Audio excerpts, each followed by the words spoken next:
کبھی رات کی تنہائیوں میں جب تم یہ سب سوچ رہے ہوتے ہو نا کہ لوگوں نے ہرٹ کر دیا، میں بہت اچھا ہوں لیکن لوگ اچھے نہیں، میری زندگی کا کوئی مقصد ہی نہیں، مجھے کچھ سمجھ ہی نہیں آ رہا وغیرہ وغیرہ، کبھی نہ چاہتے ہوئے مصلی بچھا کر اس پر بیٹھ جاؤ اور دل کی گہرائیوں سے صرف اتنا کہو کہ اے وہ ذات جس نے مجھے پیدا کیا، اے وہ ذات جو میرے ساتھ ہے، جو مجھ سے بھی اچھے طریقے سے جانتا ہے، اے وہ ذات جو سب کی سنتا ہے، اے وہ ذات جو بے سہارا لوگوں کا سہارا ہے، اے وہ ذات کہ جسے جب کوئی جہاں سے جیسے بھی پکارتا ہے وہ اسے لبیک کہتا ہے، اے وہ ذات جو ٹوٹے ہوئے دلوں کو جوڑ دیتا ہے، جو عیب سے پاک ہے، جو برائی سے پاک ہے، جو بے وفائی سے پاک ہے، اے وہ ذات جو مجھے سمجھتا ہے، اے وہ ذات کہ جس کے سامنے جب کوئی خالی ہاتھ یا خالی دامن لے کر آتا ہے تو وہ اسے خالی ہاتھ واپس نہیں بھیجتا، اے وہ ذات کہ جس کے پاس لوگ آتے ہیں اپنی مجبوریاں لے کر، اپنی پریشانیاں لے کر، اپنے گناہ لے کر، لیکن بدلے میں ان سے یہ نہیں کہا جاتا کہ تم نے ایسا کیوں کیا، سمجھایا نہیں تھا تمہیں میں نے، نہیں نہیں نہیں نہیں، بلکہ ان لوگوں کے حالات ہی بدل دیتا ہے، گناہگاروں کو معاف کر کے بھیجتا ہے واپس، مشکلات اور پریشانیوں میں گھرے ہوئے لوگوں کے حالات بدل کر واپس بھیجتا ہے، جو کسی سے کچھ نہیں مانگتا بس صرف دیتا ہی رہتا ہے، جو کسی کا محتاج نہیں ہے، سب اسی کے محتاج ہے۔ ٹرائی تو کرو، پکارو تو صحیح محبت سے، اپنی اناؤں کو قربان تو کر کے دیکھو اللہ کے سامنے، پھر دیکھو اللہ تمہیں گندگی سے نکال کر پاک صاف زندگی کی طرف لے کر جائے گا، گناہوں کے اندھیروں سے نکال کر ہدایت کی روشنیوں کے سفر کروائے گا۔ ایک دفعہ بھروسہ کرو اپنے رب پر، ایک دفعہ اپنے رب کے لیے اپنے گناہوں کی قربانی دو، اپنے نفس کی قربانی دو، اللہ رب العزت تمہاری اس چھوٹی سی ایفرٹ کے بدلے تمہارے لیے لاکھوں دروازے کھولے گا، خوشیوں کے، راحتوں کے، اور تمہارا کھویا ہوا سکون تمہیں واپس دے دے گا، تمہارا کمفرٹ زون بحال ہو جائے گا۔ دیر مت کرو، آؤ اس رب کے پاس جس میں محبت ہی محبت ہے، جڑ جاؤ اپنے اس رب سے جس میں کوئی بے وفائی نہیں ہے، تمہاری ہر فیلنگز کی قدر کرتا ہے۔ رب ہو کر محبت کا ہاتھ بڑھائے اور تم ایک بندہ ہو کر، ایک غلام ہو کر نخرے دکھاؤ۔ میری جان یہ تو اچھی بات نہیں ہے نا، ابھی بھی کچھ نہیں بگڑا، اپنی اصلاح کر لو، توبہ سے اس کی شروعات کرو، عبادات میں اپنی جان لگا دو، ہر غلطی، ہر گناہ، ہر کوتاہی کے بعد پھر سے پکار لینا اس کو، آ جائے گا تمہاری مدد کے لیے۔ جہاں تم ڈاؤن فیل کرو، جہاں خود کو تم گرا ہوا محسوس کرو، پکار لینا اپنے رب کو، پھر سے اٹھا لے گا تمہیں، تمہاری ہمت اور تمہاری پاور پھر سے ڈیولپ کر دے گا۔ وہ تو بیزار نہیں ہوتا، وہ تو نہیں تھکتا، وہ تو تنگ نہیں ہوتا، تم تنگ ہوتے ہو، وہ پیچھے نہیں ہوتا، میں اور تم پیچھے ہو جاتے ہیں، وہ ہمیشہ آگے بڑھتا ہے۔ سمجھانے والے اور کتنا سمجھائے ہمیں، اللہ کی رحمت اور کتنے موقع دے ہمیں۔ اب ہمیں بھی یہ چاہیے کہ ہم کچھ اچھے فیصلے کریں اپنے لیے، اپنی آخرت کے لیے، اپنی نسلوں کے لیے، تو کریں گے نا انشاءاللہ۔ کتنے فیصلے تم نے آج تک اپنی زندگی میں اللہ کے لیے کیے، کتنے فیصلے آج تک تم نے زندگی میں لوگوں کے لیے کیے، پھر جو فیصلے تم نے اللہ کے لیے کیے تھے انہیں بھی سوچو، اور جو فیصلے تم نے لوگوں کے لیے کیے تھے انہیں بھی سوچو، جو ٹائم تم نے اللہ کے ساتھ گزارا تھا وہ بھی سوچو، جو ٹائم تم نے لوگوں کے ساتھ گزارا وہ بھی سوچو، وہ تنہائیاں جو اللہ کے ساتھ عبادتوں میں گزری اسے بھی سوچو، وہ تنہائیاں جو گناہ کرتے ہوئے گزری اسے بھی سوچو۔ اب ان دونوں چیزوں کو، ان دونوں حالتوں کو آپس میں کمپیئر کرو اور اپنے دل سے پوچھو، اپنے دماغ سے پوچھو کہ کون سا ٹائم پیریڈ خوبصورت تھا، کون سا احساس خوبصورت تھا، تو تمہارے دل کی گہرائیوں سے یہ آواز آئے گی کہ اگر اللہ نے تمہیں اپنے لیے بنایا تھا تو تمہاری یہ زندگی سوٹ بھی اللہ کے ساتھ کرتی ہے، اور وہ زندگی جو اللہ سے کٹ کر لوگوں کے ساتھ گزری، دنیا کے سکوپس کو فالو کرتے ہوئے گزری، دنیا میں گزری، یہاں وہاں کی سنی سنائی باتوں میں گزری، جس کے بارے میں اللہ نے کہا وَمَا الْحَيَاةُ الدُّنْيَا إِلَّا مَتَاعُ الْغُرُورِ، کہ دنیا کی زندگی دھوکے کی سوا کچھ نہیں ہے۔ تو ڈھونڈو اپنی زندگی میں کہ کہاں کہاں تم نے دنیا اور دنیا کے لوگوں پر یقین کیا، اعتبار کیا، اور بدلے میں تمہیں دھوکے ملے، تمہیں ہرٹ کیا گیا، تمہیں ڈچ کیا گیا، تمہیں دھکے دیے گئے، تمہیں سمجھا تک نہ گیا۔ اور جانتے ہو یہ کیوں ہوا؟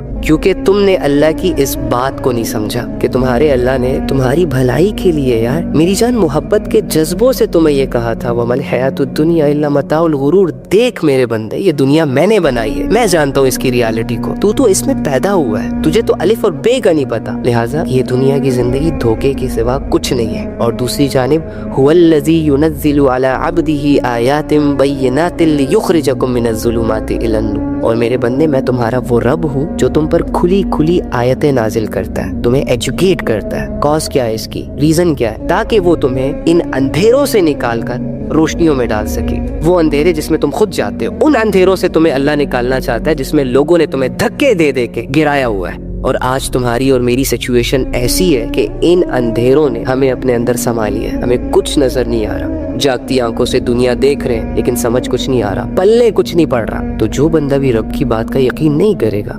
وہ ایسے ہی ذلیل ہوتا رہے گا، پریشان ہوتا رہے گا۔ نماز کا ٹائم تھا، نہیں پڑھی نماز، لگے رہے موبائل میں، حلال حرام سامنے آیا، حلال کو مشکل جان کے اسے چھوڑ دیا، حرام کو آسان جان کر اسے اپنا لیا، حرام کو چوز کیا جسٹ بیکاز آف کہ وہ ایزی تھا، زیادہ بینیفٹ تھا اس میں، لسٹ تھی اس میں، ڈیزائرز تھے اس میں، فائن۔ تیرے پاس آپشن تھا کہ تو رسول اللہ صلی اللہ علیہ وآلہ وسلم سے محبت کرے، نہیں ہوئی تجھے رسول سے محبت، نہیں مانی تو نے ان کی باتیں اور کر لیے بھروسے لوگوں پر، انسانوں پر، اور کر لی ان کی غلامی۔ تیرے پاس حلال کمانے کے سورسز تھے، تو نے حلال کی مشقت کو اگنور کیا لیکن تو حرام کی طرف گیا جسٹ بیکاز آف کہ حرام کروں گا تو زیادہ آئے گا، کھا لیا تو نے ساری عمر حرام۔ تیرے پاس نکاح کا آپشن تھا، تو نے نکاح کی ہمت نہیں کی، زنا کر لیا۔ تیرے پاس بہت ساری ڈرنکس تھی حلال، تو پی سکتا تھا، تو نے حلال ڈرنکس کو اگنور کیا اور نشو و تماشوں اور حرام چیزوں کی طرف گیا۔ لائف ایسے بھی گزر جائے گی لیکن ہاتھ کیا آئے گا، ایٹ دی اینڈ کیا ہوگا؟ چل ٹھیک ہے تو نے پوری زندگی اللہ میں انٹرسٹ نہیں لیا، چلو کہ فائن، تجھے شوبز میں انٹرسٹ تھا، تجھے ناچ گانے میں انٹرسٹ تھا، تجھے بے حیائی میں انٹرسٹ تھا، اور ان چکروں میں تو نے اللہ میں انٹرسٹ نہیں لیا، دین میں، شریعت میں انٹرسٹ نہیں لیا، گزر گئی تیری زندگی انہی چیزوں میں کہ جن چیزوں سے تجھے مزہ مل رہا تھا، لذت مل رہی تھی، تیرا دل خوش ہو رہا تھا۔ اوکے ایٹ دی اینڈ 10 سال 20 سال 40 سال 50 سال بعد پھر تو سوچ لو یار، اللہ کے بندے جب تیرے پاس گزارنے کو ایک پاک صاف عزتوں والی زندگی ہے تو گندگی میں کیوں منہ مار رہے ہو؟ گندی زندگی گزارنے کی کیا ہی ضرورت ہے؟ ارے جب تیرے پاس تیرے دکھ سننے کو، تجھے معاف کرنے کو، تیرا ساتھ دینے کو تیرا رب موجود ہے تو تم کیوں پینک ہو رہے ہو؟ فکر تو وہ کرے، غم تو وہ کرے کہ جن کی زندگیوں میں سب کچھ ہے لیکن وہ اپنا دکھ، اپنا درد، اپنے دل کے جذبات خدا کو سنا نہیں سکتے۔ بس میں یہ چاہتا ہوں کہ میرا بھائی اور میری بہن ایک پاک صاف زندگی گزارے۔ ایک دو لڑکیاں ان کی فرینڈ بن جائے نا، پھر ماں کی 10 آوازوں کو اگنور کریں گے اور گرل فرینڈ کے ایک میسج کو اگنور کرنا اپنے لیے جرم سمجھیں گے۔ اتنے گرے ہوئے لوگ بڑی بڑی کامیابیاں کیسے اویل کریں گے؟ جن کی سوچ اتنی چھوٹی ہو، جن کی سوچ ہی ابھی لڑکیوں سے نہ نکلی ہو، ٹک ٹاک سے نہ نکلی ہو، ناچنے گانے سے نہ نکلی ہو، وہ لوگ دنیا میں کیسے چینج لائیں گے؟ ایک سوچی سمجھی سازش کے تحت ان کے ذہنوں کو غلام بنایا، ان کو ننگے جسموں کا شوقین بنایا گیا۔ اب اگر ان کے سامنے سافٹ ویئر کے ذریعے سے بھی کوئی لڑکی ناچتے ہوئے سامنے آئے گی نا تو یہ اپنی ریئل زندگی سے کٹ آف ہو جائیں گے۔ او بھائی موبائل ہے، نہ تمہاری اس تک اپروچ ہے، نہ تم اسے جانتے ہو، نہ تم نے اسے ریئل میں دیکھا، نہ تم اس سے ملے، اس کے باوجود کچھ لوگوں نے گھنٹوں گھنٹے صرف اپنی آنکھوں کی لذتوں کو پورا کرنا ہوتا ہے، اور آنکھوں کی لذتوں کو پورا کرتے کرتے اللہ کے وہ احکامات جو کہ یہ ریئل میں کر سکتے ہیں، جو کہ یہ فزیکلی کر سکتے ہیں، ان کو اگنور کر دیں گے۔ ہماری امت خیالوں کی دنیا میں جی رہی ہے، یہ سب سو گئے ہیں، ان کے دل مر چکے ہیں۔ میرا دل تو چاہتا ہے کہ میں ایک ایک لڑکے کو ایسے جھنجھوڑوں کہ ہوش کرو، مرنا ہے، جانا ہے اس دنیا سے، کچھ کرو آخرت کے لیے۔ اپنے پیسوں سے اپنا پیکج لگا کر غیروں کے لیے اپنی زندگی جی رہے۔ خدا کی قسم صحابہ نے اپنی جان، اپنا مال، اپنا وقت صرف اور صرف اللہ کے لیے مختص کیا تھا، صرف اور صرف اللہ کو دیا تھا۔ ہم اپنی جانیں، اپنا مال، اپنا وقت لوگوں کے لیے ویسٹ کر رہے ہیں، لوگوں کے لیے اللہ سے کٹ گئے، اور پھر بھی لوگوں کے دلوں میں اپنی جگہ نہیں بنا پا رہے، ویلیوز نہیں بنا پا رہے۔ ایسی میٹھی نیند ہمیں سلا دیا گیا نا کہ اب اس نیند سے جاگنے کا دل ہی نہیں کر رہا۔ اب جو سمجھاتا ہے وہ ہمارا سب سے بڑا دشمن ہے، اور جو ہماری ہاں میں ہاں ملاتا ہے وہ ہمارا دوست ہے۔ یار قسم سے 5 منٹ کے لیے رات کو سوچو بیٹھ کر کہ اگر اللہ رب العزت نے ابھی مجھے بلا لیا اپنے پاس تو کیا میرے اعمال ایسے ہیں کہ مجھے اللہ کامیاب کر دے گا؟ کیا میری نمازیں پوری ہیں؟ کیا میرا اللہ کے ساتھ کنیکشن سٹرونگ ہے؟ کیا میں نے قرآن کے حلال اور حرام کو جانا اور پھر مانا؟ کیا نبی صلی اللہ علیہ وآلہ وسلم کی محبت میرے دل میں ہے؟ کیا نبی صلی اللہ علیہ وآلہ وسلم کے طریقوں کے مطابق میری زندگی ہے؟ اب حیرت کی بات یہ ہے کہ جس انسان کی زندگی میں اس کے اعمال ڈسٹرب ہو، جس انسان کی زندگی میں اس کی نمازیں ڈسٹرب ہو، جس انسان کی زندگی میں اس کا اخلاق ڈسٹرب ہو، جس انسان کی زندگی میں اس کے اللہ کا تعلق ڈسٹرب ہو، کیا ایسے انسان کے ساتھ یہ سوٹ کرتا ہے کہ وہ ناچے، وہ گائے، وہ اپنے لیے دنیا کو زیادہ ضروری سمجھے، وہ اپنی موت کو بھول جائے اور دنیا سے محبت کر لے، یا پھر اپنی ساری ایفرٹس، ساری کوششیں لڑکیوں کو متاثر کرنے پر لگا دے؟ یار ہمیں پہلے چاہیے کہ ہم اپنے اللہ کے ساتھ اپنا تعلق سٹرونگ کریں، لیکن ہم پیسے کی فکر پہلے کرتے ہیں، آخرت کی فکر بعد میں کرتے ہیں، لوگوں کی فکر پہلے کرتے ہیں، اللہ کی فکر بعد میں کرتے ہیں، دنیا کی فکر پہلے کرتے ہیں اور مرنے کے بعد والی زندگی کی فکر، میدان حشر کی فکر بعد میں کرتے ہیں۔ تو پھر تو اللہ نے بھی کہا ہے نا کہ تم جس کی محنت کرو گے وہی چیزیں تمہیں ملیں گی۔ تو یار اس امت کو سمجھانے کی ضرورت ہے کہ خدا کے بندو، اللہ کو اگنور کر کے دنیا میں نام نہیں بنتا، اور اگر یہ زندگی اللہ کے ساتھ نہیں گزر رہی تو دولت، پیسہ، شہرت، لڑکیاں، لڑکے، گاڑی، بنگلے، یہ چیزیں تم لوگوں کو کبھی بھی سیٹسفائی نہیں کر سکتی۔ سارے لوگ اللہ کے سامنے صفے باندھ کر کھڑے ہوں گے، سب کو اپنی اپنی پڑی ہوگی، کوئی کسی کا نہیں سوچے گا۔ ہماری سو کولڈ محبتیں، دو چار چاہتیں، دو چار خواہشیں، ایچ اینڈ ایوری تھنگ ہمارے دماغوں کے آخری کونوں سے بھی نکل جائے گی۔ جس آخرت کو آج میں اور آپ اگنور کر رہے ہیں نا، اللہ کی قسم اس آخرت میں جس دن ہم پہلا قدم رکھیں گے نا، تو ہماری یہ مری ہوئی عقلیں بھی زندہ ہو جائیں گی، ہمارے یہ مرے ہوئے دل بھی زندہ ہو جائیں گے، اور وہ احساس، وہ جذبات، وہ ریئلائزیشن، وہ فیلنگز جن کا آج ہمیں احساس نہیں ہو رہا، اس وقت یہ ساری چیزیں بھی ٹھکانے آ جائیں گی۔ وَمَا الْحَيَاةُ الدُّنْيَا إِلَّا مَتَاعُ الْغُرُورِ، کہ دنیا کی زندگی دھوکے کے سوا کچھ نہیں ہے، میں نے بنائی ہے، میں زیادہ جانتا ہوں اس دنیا کو، تو یقین کر میری بات پر۔ لیکن انسان نے کہا نہیں یار، اب اس کے چہرے بڑے حسین ہیں، اس کی سو کولڈ شہرت جب ملتی ہے نا، بندہ عروج پر چلا جاتا ہے۔ نہیں یار، اب یہاں کی لذتیں بڑی انٹرسٹنگ ہیں، پاگل کر دیتی ہیں لوگوں کو، یہاں مزہ آتا ہے لوگوں سے بات کرتے ہوئے، مزہ آتا ہے گناہوں کو کرتے ہوئے، اپنی مرضیوں پر چل کر بھی دیکھ لیا ہم نے، گناہوں کی لذتوں کو بھی ٹیسٹ کر کے دیکھ لیا ہم نے، لوگوں پر بھروسہ کر کے بھی دیکھ لیا ہم نے۔ کیا ملا ہمیں؟ کچھ ملا؟ نہ سکون ملا، نہ عزت ملی، نہ شہرت ملی، در بدر کی ٹھوکریں کھا رہے ہیں ہم۔ تو یار بس کرو نا، آپ کے رب نے آپ کو کسی چیز سے منع تو نہیں کیا، صرف ایک طریقہ بتایا ہے، اس طریقے پر چل کر وہ چاہت، وہ خواہش، وہ لذت حاصل کرو۔ لیکن یار جس نے تمہیں پیدا کیا اور جو تمہیں کھلا پلا رہا ہے نا، اس کے باغی مت بنو، کیونکہ اس کے بغیر تم کچھ بھی نہیں۔ اس کی مان کر چلو، وہ تمہیں کبھی بھی تنہا نہیں چھوڑے گا، کسی گمراہی کے حوالے نہیں کرے گا۔ بھروسہ تو کرو، اعتبار کرو، یقین رکھو اپنے اللہ پر۔ امیجن کریں کہ ہر راستے کا ہم سفر آپ کا اللہ ہو، امیجن کریں کہ آپ کا یقین، آپ کا بھروسہ، آپ کا اعتماد اللہ سے جڑ جائے، تو زندگی میں کبھی بھی آپ مایوس ہو سکتے ہو۔ جس کام میں اللہ تمہارا مددگار بن جائے وہ کام کبھی ادھورا رہ سکتا ہے، اور اگر ادھورا رہ بھی گیا، ادھورے رہنے میں بھی تمہاری بھلائی ہوگی۔ شادی کے معاملے میں بڑی احتیاط کیا کریں، بہت احتیاط کیا کریں۔ ہمارے جو مائنڈ سیٹ ہے نا وہ میچور نہیں ہے ابھی، تو ہم بہت چھوٹی چیزوں سے متاثر ہو کر شادی کا فیصلہ کرتے ہیں، جیسے کہ کسی کے حسن سے، یا کسی کے سٹیٹس سے، یا کسی کی اچھائیوں سے جو ظاہری ہوتی ہیں، پراپر طریقے سے اس کو نہیں جانتے، اور جھٹ سے یہ فیصلہ کر لیتے ہیں کہ بس یہ بندہ یا یہ بندی میری زندگی کو چار چاند لگا دے گا، اور اپنی ساری زندگی اس کے حوالے کر دیتے ہیں، حالانکہ ہمیں اس کے بیک گراؤنڈ کا کچھ نہیں پتہ ہوتا، حالانکہ ہمیں اس کے مزاج کا پتہ نہیں ہوتا، اس کے کمپرومائز لیول کا پتہ نہیں ہوتا، اس کی ایجوکیشن کا پتہ نہیں ہوتا،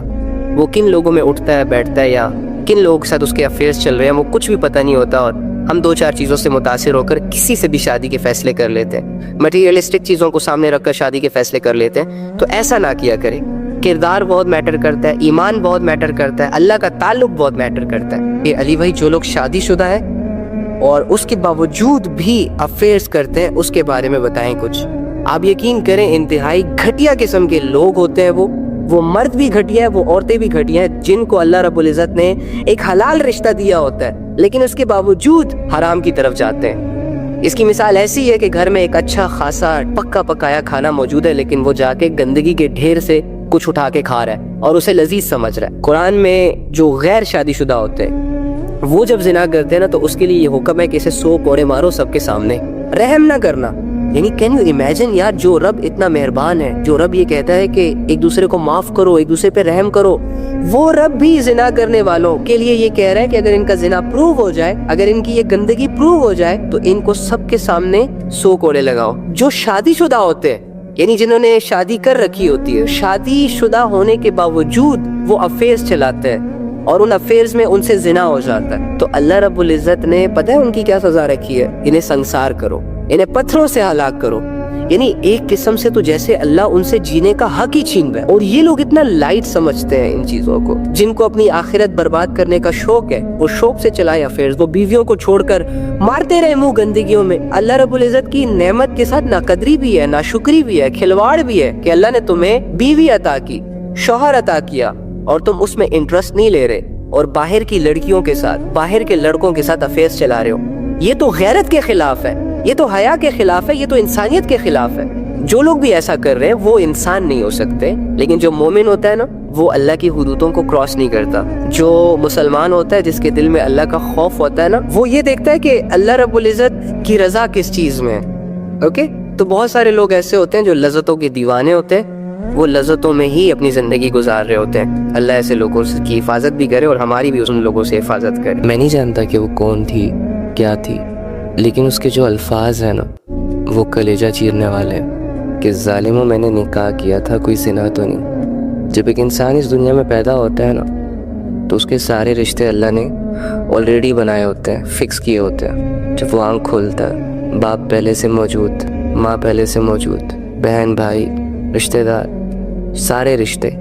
اللہ کی مرضی سے بنے ہوئے ہوتے ہیں، لیکن ایک اکلوتا حق اس پیدا ہونے والے کو دیا جاتا ہے، اور وہ حق نکاح کا ہے۔ فرمایا کہ دو محبت کرنے والوں کے درمیان بہترین رشتہ نکاح کا ہے۔ اللہ نے منع نہیں کیا، رسول اللہ نے پسند کی شادی کو اپریشیٹ کیا۔ مرد اور عورت دونوں کے پاس پسند کی شادی کا حق ہے۔ والدین اوپینینز دے سکتے ہیں، رائے دے سکتے ہیں، سمجھا سکتے ہیں، ریسرچ کر سکتے ہیں، لیکن والدین خدا بن کر، گھر والے رشتہ دار خدا بن کر کسی کی شادی کا فیصلہ نہیں کر سکتے۔ یہ اللہ کا دیا ہوا ایک اکلوتا حق بھی بہت سارے لوگوں سے چھین لیا جاتا ہے۔ جہاں ان کی مرضی نہیں ہوتی، وہاں ان کی شادیاں فکس کروا دی جاتی ہیں، اور پھر ساری عمر ان کا پوچھا تک نہیں جاتا۔ جب ان کے درمیان کلیشز آتے ہیں، کوئی سارٹ آؤٹ کرنے کے لیے نہیں آتا۔ وہ رشتہ جو محبت سے چلتا ہے، جس کا ایندھن محبت ہے، عزت ہے، وہ خاندان، سوسائٹی اور معاشرے کی وجہ سے بوجھ بنا دیا گیا۔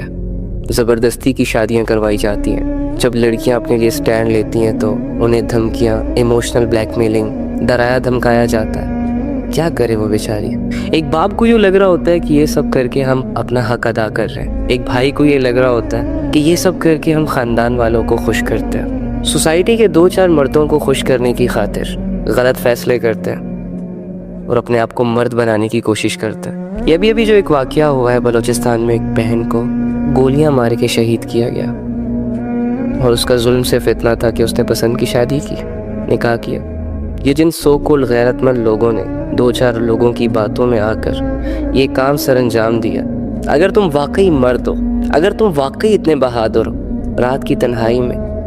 2 منٹ کے لیے اپنے آپ کو صرف اس لڑکی کی جگہ امیجن کرو، اور وہ گولیاں جو اس لڑکی کے سینے سے آر پار ہوں، جن سے اس کی زندگی ختم ہوئی، صرف تصور کر کے دیکھو کہ وہ تمہارے سینے سے آر پار ہو رہی ہے، اور تمہارا جرم صرف اتنا ہو کہ تم نے ایک حلال طریقے سے اپنی خواہش پوری کی، جس میں اللہ کو کوئی مسئلہ نہیں تھا، رسول اللہ کو کوئی مسئلہ نہیں تھا، اسلام کو کوئی مسئلہ نہیں تھا، لیکن تمہاری سو کولڈ سوسائٹی کو اس فیصلے سے مسئلے تھے۔ تمہاری روح نہ کانپی نا، تمہاری یہ غیرت تمہاری کھوپڑی کے آر پار نہ ہوئی نا، تو کہنا شرط یہ ہے کہ اگر ضمیر زندہ ہو، لیکن ایسے لوگوں کے ضمیر زندہ کہاں رہتے ہیں؟ یہ تو لوگوں کے ہاتھوں کی کٹ پتلیاں ہوتی ہیں، ان کے اپنے دماغ تو سن ہو چکے ہوتے ہیں۔ ان سے تو جب کہا جاتا ہے کہ یار تم جس کام کو غیرت کا نام دے رہے ہو وہ سب سے بڑی بے غیرتی ہے، تم جسے بہادری سمجھ رہے ہو وہ سب سے بڑی بزدلی ہے، تو آگے سے پتہ کیا کہیں گے؟ آگے سے کہیں گے یار اگر ہم ایسا نہ کریں تو پھر لوگ کہیں گے کہ بے غیرت ہے۔ لہٰذا اپنی غیرت کو بچانے کے لیے ان غیرت مندوں نے وہ بے غیرتی والا کام کیا جو ایک مرد کے ساتھ سوٹ نہیں کرتا، جو ایک مومن کے ساتھ سوٹ نہیں کرتا۔ جانتے ہو مظلوم کی دعا اللہ کی عرش کو ہلا دیتی ہے یار۔ 1 سیکنڈ کے لیے امیجن کرو، تصور کرو کہ اس کی گھائل روح جب اللہ رب العزت کے سامنے پیش ہوئی ہوگی اور اللہ سے شکایت کر رہی ہوگی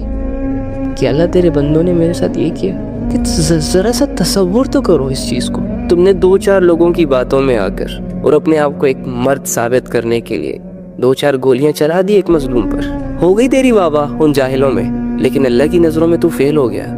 رسول اللہ صلی اللہ علیہ وآلہ وسلم کی نظروں میں تو فیل ہو گیا۔ تو صرف ایک انسان کا قاتل نہیں ہے برو، تو نے ایک انسان کو مار کے پوری انسانیت کو مار دیا، تیرے ہاتھ نہیں کام پہ یار، ایک سیکنڈ کے لیے بھی تیرے دل میں یہ خیال نہیں آیا کہ مجھے رک جانا چاہیے؟ جس بندے کو اللہ نے جینے کا حق دیا اس بندے سے میں ہوتا کون ہوں جینے کا حق لینے والا؟ جس بندے کو اللہ نے زندگی دی ہو میں ہوتا کون ہوں اس سے اس کی زندگی چھیننے والا؟ نہ جانے ایسے کتنے کیسز ہوتے ہوں گے پوری دنیا بھر میں، اور پھر لوگ مجھے کہتے ہیں کہ بھائی اب ہمیشہ اس دنیا کو برا بھلا کہتے رہتے ہو۔ میں کہاں کہہ رہا ہوں، بنانے والے نے خود اس کی حقیقت بتا دی، وما الحیات الدنیا الا متاع الغرور۔ شرم سے ڈوب مرنے کا مقام ہے یہ، اسپیشلی ان لوگوں کے لیے جو لوگ اپنے آپ کو سو کالڈ سٹار سمجھتے ہیں، جو اللہ کی دی ہوئی آوازوں کو اللہ کے اگینسٹ استعمال کرتے ہیں، اور ان 2-4 چہروں کے لیے شرم سے ڈوب مرنے کا مقام ہے جو اللہ کے دیے ہوئے فیس کٹ کو صرف اس نیت کے ساتھ تیار کرتے ہیں یا سجاتے ہیں کہ کل نامحرموں کا میلہ لگے گا تو میری بھی بولی لگنی چاہیے،